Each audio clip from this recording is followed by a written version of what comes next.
Hello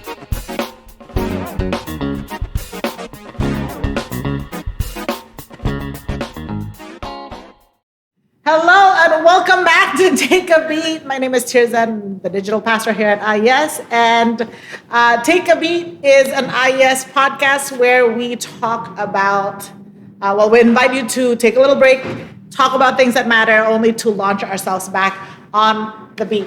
So this is part 2 of talking about Inside Out 2. And so we are back here with Barry, Issy, Gaby, Maria, and Latya, and of course myself. And so, wait, what were we talking about? Jesus. That's right. We were talking about how Jesus fits. And so, let me ask you this: how do you cope with different emotions? That's a deep question. Yeah. I have those, every once in a while when I don't have different songs stuck in my head.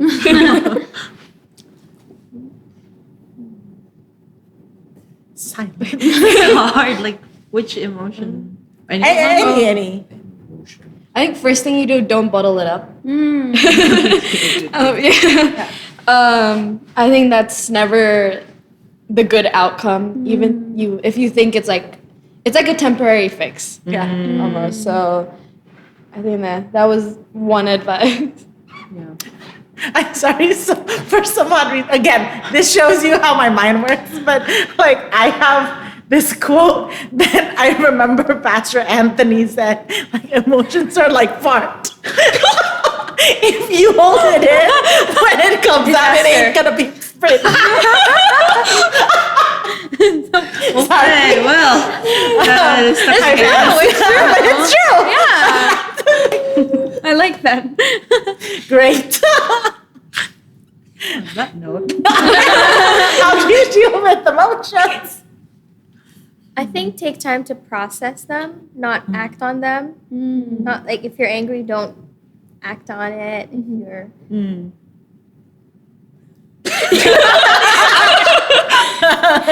just if you don't know, there's the boyfriend over on the other. Aggressive I hear over the corner. I'm still working on that. But yeah, take But time. that's the thing, all of us are still working on it. Yeah, it's Sorry. continual. Yeah, just process, take time, pray is important. Just take time to feel it and not release it like right away. But also you can release it too. Like I like to cry a lot. I think it helps me a lot actually. It's like a way to release how I feel. Catharsis. Yeah, and honestly, it really makes me feel better. And then after that, I kind of get, my head gets more clearer. And then I'm like, okay, now I can actually think about how I'm feeling and how I can process it and how I can go forward with this. Yeah. No, I love that. I think for me, what I usually do is like I have always been told that everyone has like different coping mechanisms and it like varies on the degree of like healthiness and unhealthiness, right? And that's where like addiction comes from, blah blah blah. Off topic, but like for me, and like when we relate it back to Inside Out, I like to think of them as like kind of the islands in my head. It's like because I'm a very creative person. One of the ways I like to like let out my emotions is through music, and so I feel like I have like a music island, and just like instead of like what Izzy said, like instead of acting on it to your environment, just like pulling it, throwing it to like that island and like expressing it in a way that like creates art or is a way that I like help clear my mind, you know? And then like after that it gets a lot easier to like kind of organize what you're feeling and figure out what the logical step to continue is. I think similarly, because I'm a very verbal processor, and there isn't always people to listen to my verbalizing. So what I do is like I try to discipline myself to write to God. So it's kind of like laying it out, because first I don't even know what's in my brain. All I know is the feelings of it. So then when I start listing it out, I feel like I have power over I named you. So now I have power over you, And then after that, it's like, so you're scared. That's what you are. Talking to myself. But yeah, so I write a letter to God, like, hey God, this is how I'm feeling. I know like eventually there'll be joy, but like Jesus wept too. Yeah. Like it's not like it's something to hide, and so because I feel like before the cross, Jesus was scared. yeah, he's like take the cup from me and everything, Yeah. right? And so I think I've realized like it's not right to just like take it out, just put it all out. It's like spring cleaning. You have to put it out before you categorize. So it's like, Yeah, okay, yeah, there's all the that's bad true. things, face it, and then you're like, okay, God, now it's like forwarding an email. Like, just all this more qualified. Yeah. Okay, God, this is your job. Bye. But yeah. Yeah, no, I get that. I think one of the things that in terms of emotions, I think it's feeling the different emotions, but at the same time, not being too attached to emotions. Yeah. I know it's easier said than done, but it's the whole idea that, okay, because feelings come and go. This is a weird fact that now you all know about me, but I have an app on my phone where I like kind of journal my feelings, and it's not like, oh, dear diary. It's more like, oh, how are you feeling? And sometimes like they have these words of how, like, what are the different feelings, and also it's colorful, so I like color. And then I get to say, okay, I'm feeling tired, or I'm feeling calm, or I'm feeling this. And then one of the things that I realized is they have like a monthly, yearly view. I was like, oh, my feelings changes a lot. Yeah. Especially even in one day, I can be like super happy, and then like so frustrated, and then calm, and then like tired. and all of that. And so realizing that, like, different emotions are good, but at the same time, it's also not permanent. While in the moment, it feels very permanent. Like, oh, this is all that I'm going to experience. And so I think that idea of, for me, not being too attached and just being like, okay, yeah, like I'm frustrated. I'm frustrated because it's this. Okay, maybe I need more. Like I need to sleep, or I need to sleep on it. Being able to just look at an emotion rather than like labeling it as, oh, this is bad, I need to get rid of this, but just like, oh, why am I feeling frustrated? Oh, it's because of this and this. Or like, actually the latest one was, I was frustrated. Why? Because the AC wasn't working, it's hot. It's like, okay, got it. Like, this is valid. And just kind of not assigning like, oh, this is bad, or this is good, or I need to keep this emotion, or I need to discard this emotion. Right. Yeah.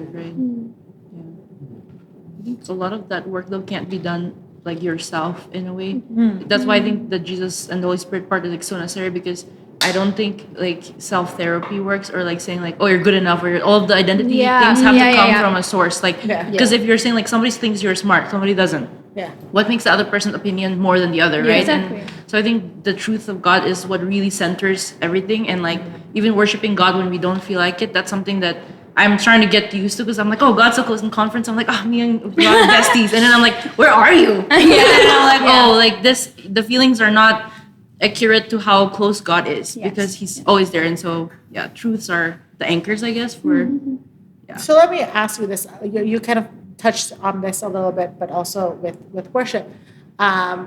Actually, I will bring back Titus into this conversation. Wow. Sorry, she's not even here. I know, it's so popular. I had wanted to invite him to be in here, but he's gone and he's away. So busy person. No, and so he actually texted me about this. He's like, I wasn't sure about how I feel about joy, because there's like happiness is an emotion, and he was saying joy is not. It is a choice. State of mind. And I mean, I agree with that, but I wanted to see what you guys think about that. Like, what do you think about joy, and joy as an emotion? And Joy.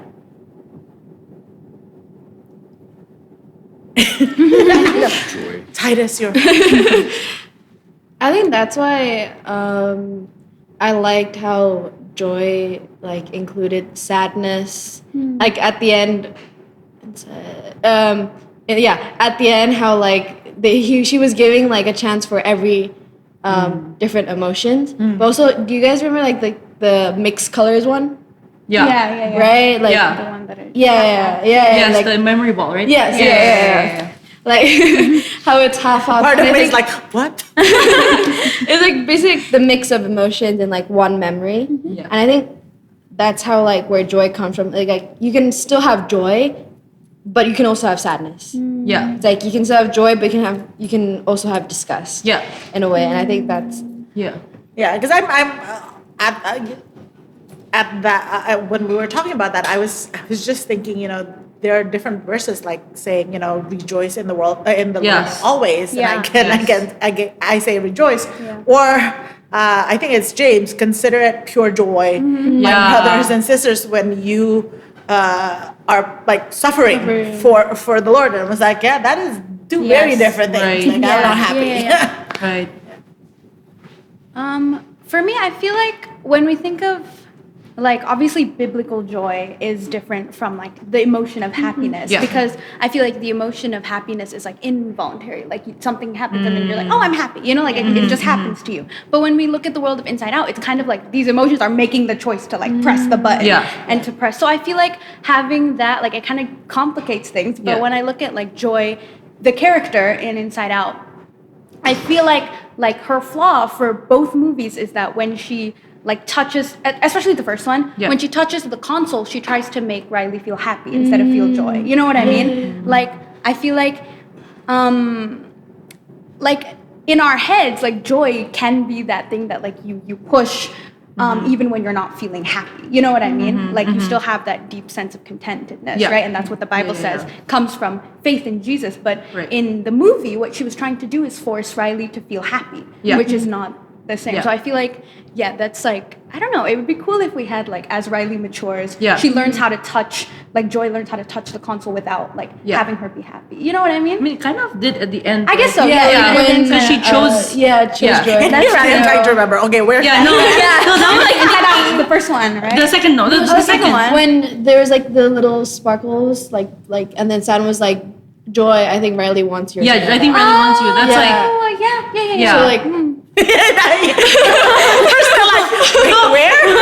Remember, like she just had the anxiety attack, and then the friend's like la la la, like all happy, and then like the sparkly thingies from Joy came towards like the when the console. sun's shining. And then, That's true. and it's like Joy. I think Riley wants you, and that's like basically her maturity is like she's choosing what Joy, emotions. to have joy. Yeah, and That's true, and it wasn't a reaction; it was like a gradual choice. building moment, right? So. She's getting there. Riley's getting there. She beat anxiety in like one camp, so she's maturing pretty fast, really quickly.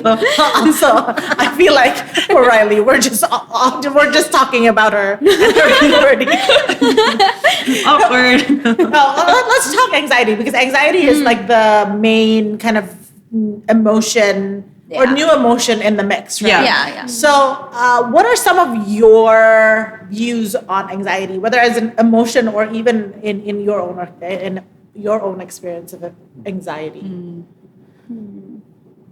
Please don't hate me, but I thought anxiety in the movie was a bit annoying. I think she's supposed to be. Yeah. But I feel like isn't that how anxiety is? Because it's like this nagging feeling. It is not a peaceful emotion. Yeah. It's when you have anxiety, and correct me if I'm wrong, but at least for me, anxiety is when like, it starts slow, but it spirals pretty quick. And then there is no calmness in You that. feel it physically. Yeah. Like Yes. your heart starts pounding, Your sweat, hands like start- shaking. yeah. Right. Yeah. No, I was just like, in a way, I really wanted just to like say like, why are you doing this? Or like, Yeah. Right? Yeah. No, one of the, like, when I got annoyed the most was when she, like, Anxiety. and it makes sense, because it was when she, like, basically forced joy and the rest of the emotions out of the mind, right? And I was like, dude, like, come on. Yeah. But then, like, that is kind of, like, what it feels like to live with anxiety. It's like, there's nothing else in your brain except, like, no, no, no, no. And then and then and then it spirals to the point. Yeah. And it's frustrating. Like, it's really, really frustrating not being able to access those other emotions, because I feel like those other emotions are how you process that anxiety. You know what I mean? Like, with the anger and the sadness and the joy. And they even like explain the difference between anxiety and fear in the dialogue, where he's like, "Oh, fear is like what you see, and it's like what you don't see is like the future." And like using the imagination lens to make all the scenarios to make you. And that is so true, because that is what anxiety does. Yeah. That spiral of what ifs. Yes. Oh my word. Like our imagination. And I was just like, we were just talking about this with Josie and Tata Mariana and Amos about how imagination is great for kids, and that's how they know the world. But like sometimes for us adults, imagination is bad because it works against us. No, that scene in particular is like, I feel like for me, like the most relatable part, because it's so like, because I feel like I've had those moments where it's like anxiety and joy like fighting in my head, where it's like, oh, but this could happen. No, but look, this. You know what I mean? Like, that's such a relatable feeling. Is like going back and forth. I feel like when this is when we need to surround ourselves with the right people. Right? I believe when anxiety strikes, it can be really hard to process it yourself. So being with someone that you trust, it can be maybe a mentor, or a confidant, or maybe your really best friend, or your family member. It can really help. It can like remind you of the reality. Hey, you know what? I'll be here with you. We can go through this together. I find that in my wife, thankfully, and like it really helps when the imagination islands was making all of the scenes. Like someone can knock you out and like, hey, wake up. Like you gotta go on with life, right? You gotta go on with life, and that's the importance of having a safe space. Like you were talking about islands, right? Now imagine this island is a safe island where you can express everything, and there's that people that you trust there.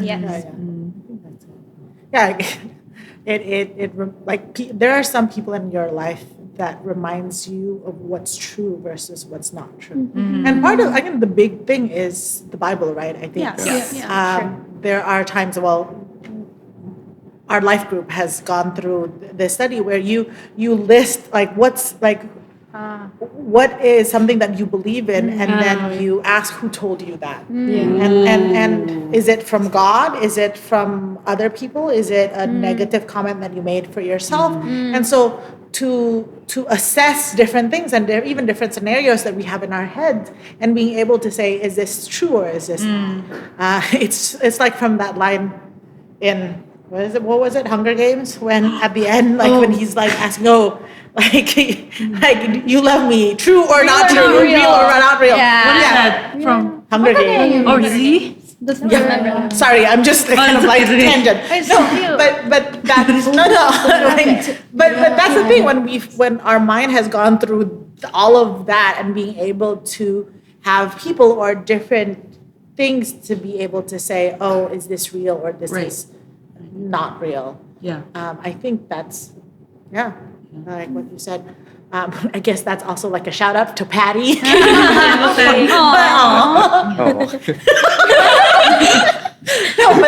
I think for me, with anxiety, I actually talked about this with my counselor. Wow.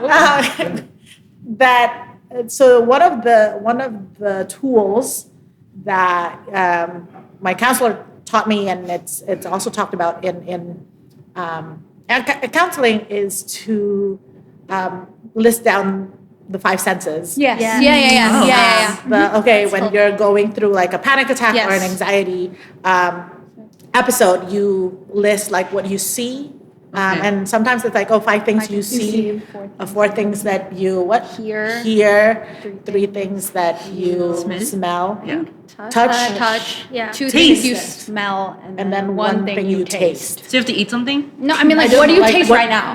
Pork ribs. I want to be tasting some tacos right now. Actually, tacos sounds for dinner. Tacos for dinner. My stream of consciousness. But I really appreciate that in the movie they actually showed that when she was going through the anxiety stuff.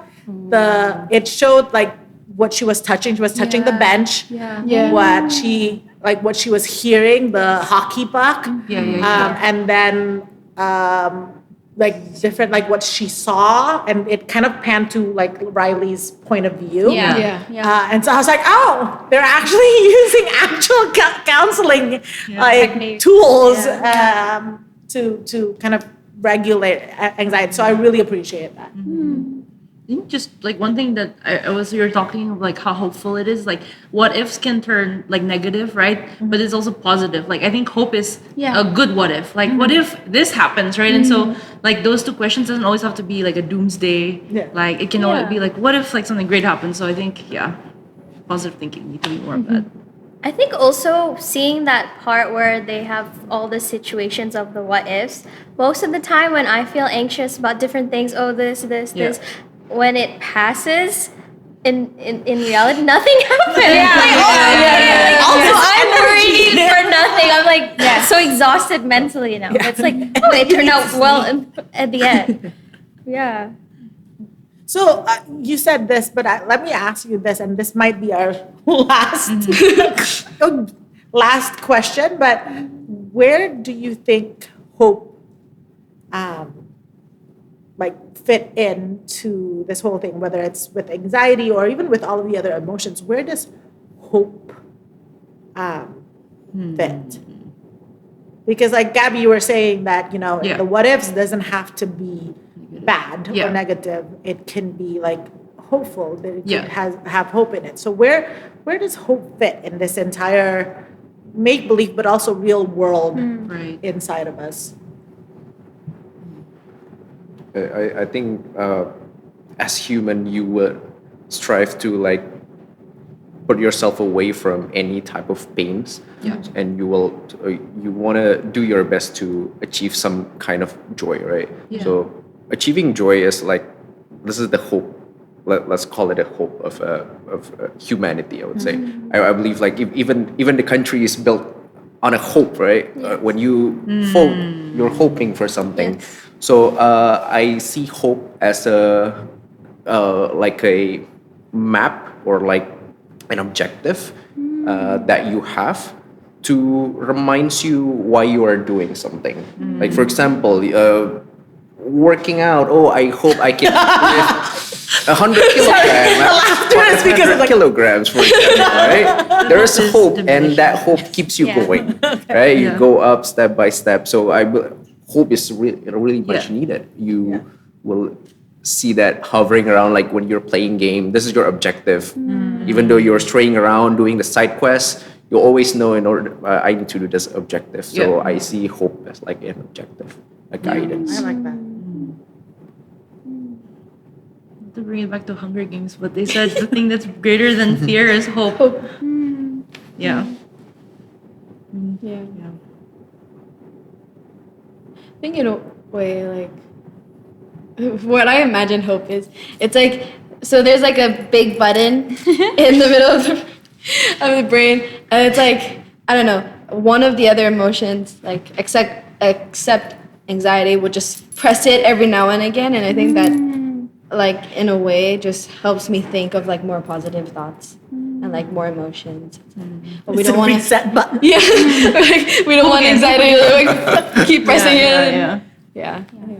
I think hope for me is, it reminds me that Jesus has my future. And that sometimes if I go through things and it's not what I hope for, I can always go back to, how did I learn from this? How can I grow from this? And it's just, I guess, a part of like, there's probably other opportunities. Maybe it's just not my time right now, or it's just not for me right now. But I know that God has the best for me, and I always just have that hope that it eventually will get there. Maybe not through what I think or what I plan, but eventually it will be what Jesus has for me.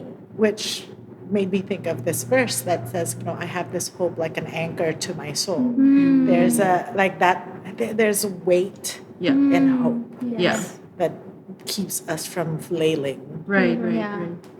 I think for me, how I experience hope is it's not in the movie, but whenever I'm in like a deep pit of like anxiety or sadness, it feels like my headquarters are all dark. Yeah. Like I can't see anything, and like I don't know what emotions are pressing the buttons. But for me, hope is like the light Like switch. you're in an Yeah. escape room. Yeah, exactly. Hope is like, I'm gonna take your Holy Spirit coach, and like he comes in and he turns on the light switch basically, and there's like this one bright light, and it's like, and now I can like see my emotions, and I can see like what's ahead of me. You know what I mean? Right. And yeah, I feel like that's where like, and I feel like as you grow older, you learn how to get like joy to press the light switch, and how to get anger to press the light switch, and how to get like all these other emotions that you didn't think. Even when you're like in anxiety, like you know that the answer is hope, and that's like something that you learn. But like at the beginning, Holy Spirit is always the one who like touches my heart, and it's like wait, there's still something more. That's good. Well, we're kind of out of time for some odd reason now. Again, my head, not a place you want to visit. But like right now, the song is stuck in my head. Ding, ding, ding, ding, ding. Everywhere. Anyway, so well, thank you so much again for being here, all of you. I really enjoyed it. It's such a fun conversation. I feel like we might have to do this with other movies. Yes, absolutely. Quiet Place. 6. Five. Actually, Don't Wicked. Wicked. Anyways, thank you so much, everyone, for being here and for sharing a little bit of your story about and different things that you're thinking over inside out. And so, and thank you so much for joining us for this conversation. And if you have any ideas for different movies that we should talk about, please email takeabeat@ies.online so we would Can I email know. it? Yes. And please join us next week, so don't miss a beat.